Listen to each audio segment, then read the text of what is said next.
Hey, Western Riders. You guys seem to be having a lot of whiplash right now. Um, there's a lot of movement and a lot of going forward, but you don't feel it.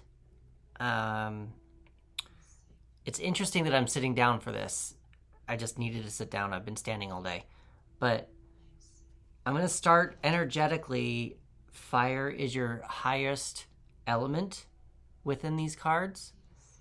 And also, with that being said, Leo, the Sun, and Mars seem to be talking a lot, but you only have one Earth, one pentacle. In this deck, it's crystals.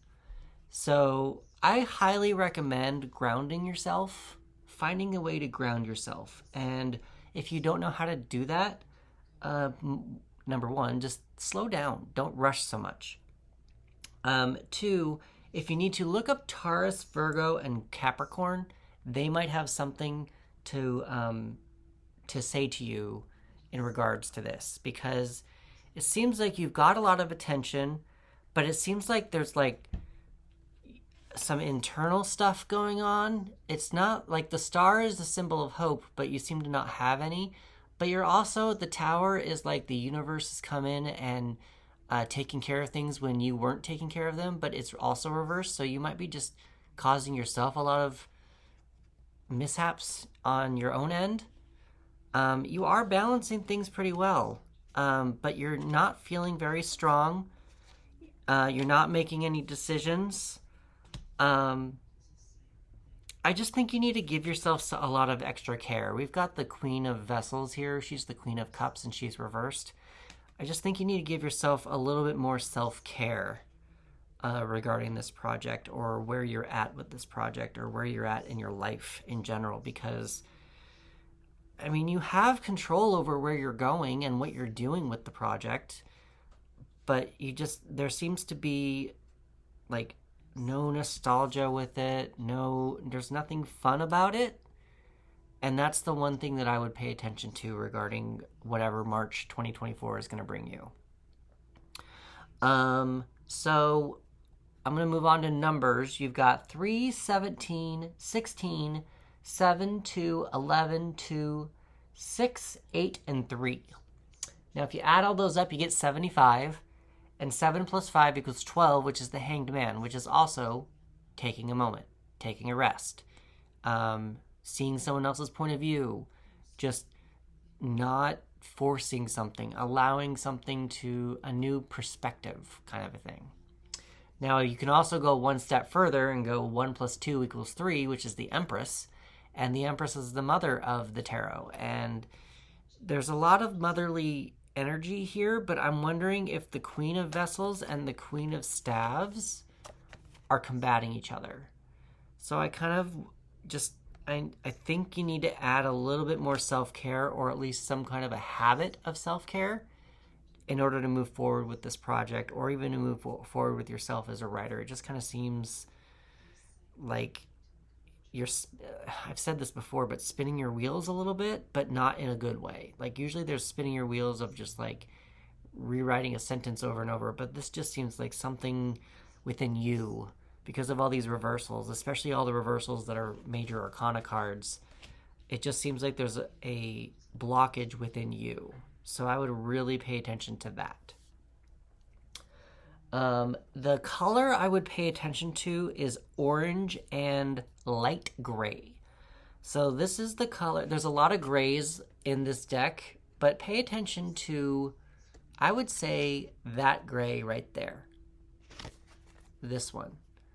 Because that gray right there is light gray. I mean, this one's kind of like a lighter gray, but I just kind of, black could be the next one. The cards on the top of the spread have more black on them than the cards on the bottom. So that might be just something to pay attention to as well. Went through all that. I said fire, element, Taurus, earth. I would ground yourself. And then the Empress is not grounding. The Empress is more emotions. But I wonder if within your emotions you can find grounding. I don't know if that makes sense, but that's just kind of what's coming out of my mouth right now. Oh, I didn't even do part of the spread. Holy crap. Okay, so I also pull 3 extra cards, and I don't know what they mean. They're more for writing prompts, and you've got octopus. It's just a writing prompt. If you think about it too, an octopus has a lot of legs, and it seems like you're just kind of spread out in a lot of different directions. So just kind of think about it and see if you can find a way to bring in some of your arms to not be spread out so thin. We've got another one here, and we got all uphill from here. Now it's reversed, so I'm going to say it's not uphill from here. It's a little bit more of a downhill. It's easier. But I think the only way you're going to get to this is by addressing whatever is causing you whiplash, if that makes sense. Just slowing down a little bit. I think you're causing the uphill battle with all the tower reversed and the star reversed. I think you're causing the uphill battle within you when it doesn't need to be. And lastly, for your last writing prompt, you got, what is the purpose of your story? What do you want people to feel or learn when they read it? I think that's mostly what I have for you today. Sorry, this one felt a little bit more of a downer. I didn't mean it to come out that way, but it just kind of feels like you got a little bit of work to do, and that's just the best way I can put it. I am giving away free tarot readings. Currently I have a survey up on my website, that if you complete it, you'll get a free a free tarot reading. It's only going to be up until March 11th, but I'm